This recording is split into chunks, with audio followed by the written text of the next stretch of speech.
Hey, what's up? Welcome back to Newbreed Film Reviews. We are on episode 25. This is Dave, and I'm going to do a solo review on Ex Machina. It's a movie directed by Alex Garland. It stars Domhnall Gleeson, Oscar Isaac, and which is kind of funny because they both star in Star Wars Episode 7, The Force Awakens together, another movie. It also stars Alicia Vikander. I hope I didn't mispronounce her name. And another actress is Sonoya Mizuno, which she was pretty hot in the movie, but I'm not going to get into that. The movie is basically on artificial intelligence. And if I could read some of the ratings, IMDb gave it an 8.1. Rotten Tomatoes gave it a 91%, which is pretty good. I pretty much go by Rotten Tomatoes most of the time. They're kind of my go-to site to give me like a good gauge on a movie. I usually go by the user critics, not the actual professional critic rating. Metacritic gave it a 78%. Which to my understanding, Metacritic is pretty hard to win over, and 78% is pretty decent. So again, the movie is about artificial intelligence, the rights and wrongs associated with that. It was a deep movie. Like going into it, I knew it was going to be a deep movie. It's not an action movie by far. It simply isn't. So if you're like one of those people that you have a low attention span and you need like flashy lights and explosions and a bunch of crap going on, a la Michael Bay movies, this movie's not for you. It's a thinking person's movie. It has good acting. It's very deep, explores, like I said, like rights and wrongs with creating artificial intelligence. It was a really interesting movie. Like, if you like sci-fi and deep flicks, like you might like it. I enjoyed it. Like I wasn't blown away. I was kind of like dying to see it because the trailer looked really good, and it looked like it was like right up my alley. Even though I like all types of movies, to be honest, but I do like deep, sci-fi movies, and I like movies that make you think, and I like movies that after you watch them, you're still thinking about them and trying to figure them out. And that have like a lasting impression. I'm going to try to keep this spoiler free, and then I think I'm going to hit a point in this episode where I'm going to actually just kind of talk about the movie. So I guess it is going to be spoilers, but I'll warn you guys before so you can make a decision to get off the episode, walk away, take your headphones off, whatever you got to do. So the movie stars Oscar Isaac. He's been in a few movies. He's been around a little bit. It seems like he's kind of just getting fame now and recognition. He was the Spanish guy Standard in the movie Drive with Ryan Gosling. He's a good actor. Like he's coming up, and I didn't think much of him, but I liked his performance in Drive. And, he kind of stood out. He stood out as a pretty good actor. And Ex Machina now, he kind of won me over. Like, I like the guy. Like, I do think he's a good actor at this point. And I'm kind of excited to see what he does in the future. He's definitely coming up and getting his recognition now, getting a nice little buzz. Domhnall Gleeson, I don't know him as an actor. I think he did, I didn't see him in anything else, but I think he did pretty well in Ex Machina from what I saw. The director, Alex Garland, I don't believe I've seen any movies with him. Overall, the movie was what I expected pretty much. Like it was a deep acting movie, and, it posed like a lot of interesting questions, explored things with, artificial intelligence, like whether it's right or not, like what happens when you create, I guess you can call it a being, like something that's like self-aware and understands that it's pretty much alive. And, what do you do at that point? Do you treat it like a live being, or do you treat it like a toaster? Like just something that is inorganic and you can just destroy and kill and mistreat. It's a really interesting thing. I think like in our society now, like we will at some point definitely hit the point where we create like really advanced artificial intelligence, and it's kind of like a scary thing, to be honest. Like, because when you think about the Terminator movies, there's a lot of truth behind those movies. I mean, it's science fiction, but what happens when, like, look at like humans, look at us, like, do you want to die? Like, what person like wants to die?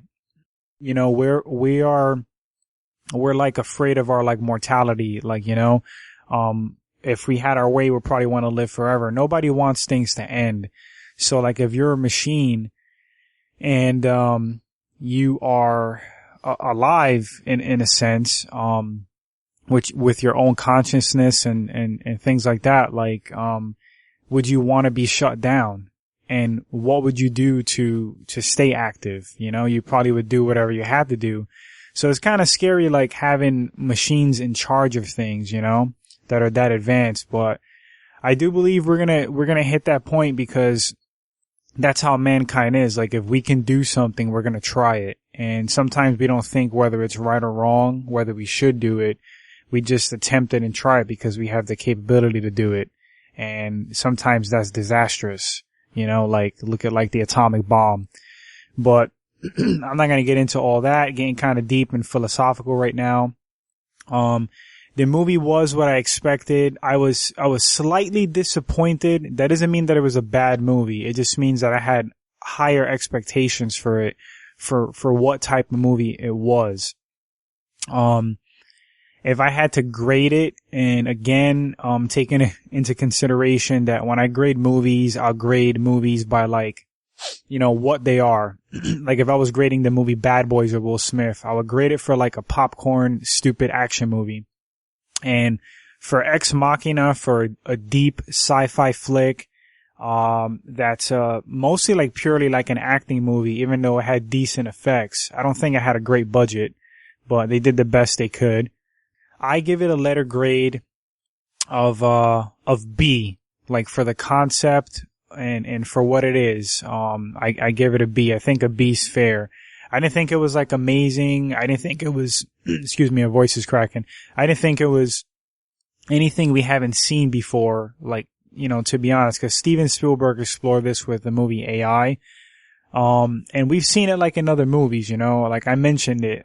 Terminator is not as deep and philosophical as Ex Machina, but you know, it's an artificial intelligence movie, and there've been tons of movies like that. So I didn't think it was like innovative and really different from what we've seen before, but it was pretty solid.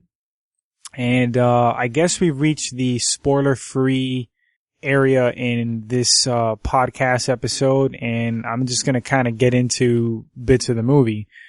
So to be completely honest, and again, I'm getting into spoilers, so walk away if you don't want to listen to this, or shut the podcast off. The ending I pretty much predicted. For those of you that saw the movie, I kind of, even without Oscar Isaac's character, which was basically the scientist, if you want to call him, that created Ava. That was the name of the female artificial intelligence robot. He was explaining to the character Caleb, which he brought in to test the robot's artificial intelligence. He brought in this kid Caleb to basically give an assessment on whether or not you know, the AI is working, or how advanced it was, or if he was convinced that it was like a living being and not a robot. So in the movie, there's a lot of play like on sexuality, like, and, I kind of figured at some point, cause like Ava was like flirting with Caleb, and, there was like, it was a lot of points in the movie were kind of weird. Like the sexual tension between like a human and a robot. And there was another robot in the film, Sonoya Mizuma played her, and the robot's name is Kyoko. She was actually kind of hot. And, she must be like a model or something. I've never seen it before. But there were a lot of like weird moments, like she was basically like a sex bot. Yeah, just a lot of weird sexual moments between like man and machine. I don't know, it was just kind of interesting and kind of edgy, I guess. But Steven Spielberg's movie explored that with AI. I mean, they had like, prostitute bots pretty much. So yeah, anyway, rant. In the movie, Oscar Isaac's character, the scientist, explains to Caleb, like, you know, maybe she's manipulating you, because in the movie, like, Ava kind of like pretends to have feelings for him. Like, they develop a connection, but, the main scientist, Dr. Dude, that's official. He tells Caleb that, you know, maybe she's playing you, like, you know, manipulating you to get free, because she's like locked in this room. I kind of figured that, like, throughout the movie. It was interesting. Like, midway point, I thought possibly, like, they were developing a connection and she did genuinely, like him and was, like, interested. But and then I kind of figured out what was going to happen. And, there's like a real kind of messed up twist, like, towards the end or at the end. The kid that was brought in, Caleb, he basically like kind of falls in love with Ava, and he thinks that she's in love with him, and they both have this plan to escape the facility. It's like an underground secret facility. Caleb's plan is to get the main scientist guy drunk and then use his access card and like hack the system to like lock him in there. Essentially, I guess, killing him. And it's kind of fucked up. But they devise this plan, him and Ava. She cuts the power. She was doing that throughout the movie, intermittently, like just cutting the power. And the main scientist dude had no idea it was her. And they would like get into these like, conversations that weren't recorded, because the main scientist guy was recording their interactions for like his studies. So this is how they devised a plan, by cutting the cameras and stuff like that. So anyway, rant. Caleb's plan basically fails and backfires on him. Ava, cuts the power.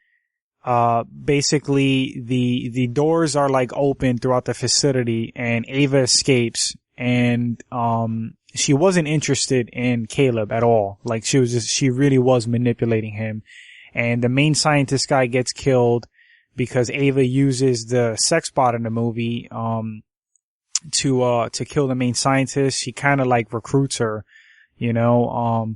It's hard to explain. You just have to like watch the movie if you haven't seen it. And those that have seen it, you understand what I'm talking about. Like, Ava's like weird little interaction with the sex bot, like, you know, they don't really show like what she said to her, but basically it probably was like convincing her, you know, that she's like a slave and she's a live being and blah, blah, blah. That's what you gather from it.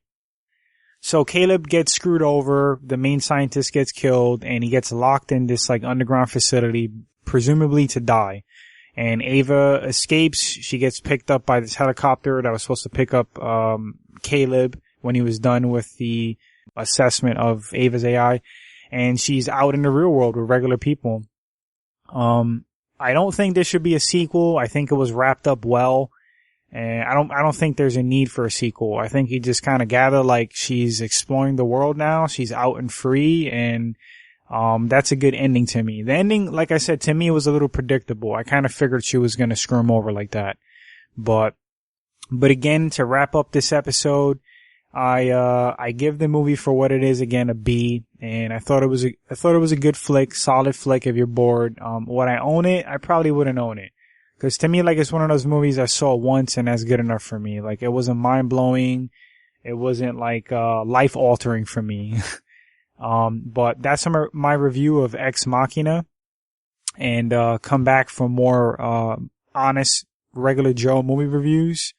And who knows what we're going to have for episode 26 and so forth. We should be recording this Sunday, and it should be a group thing.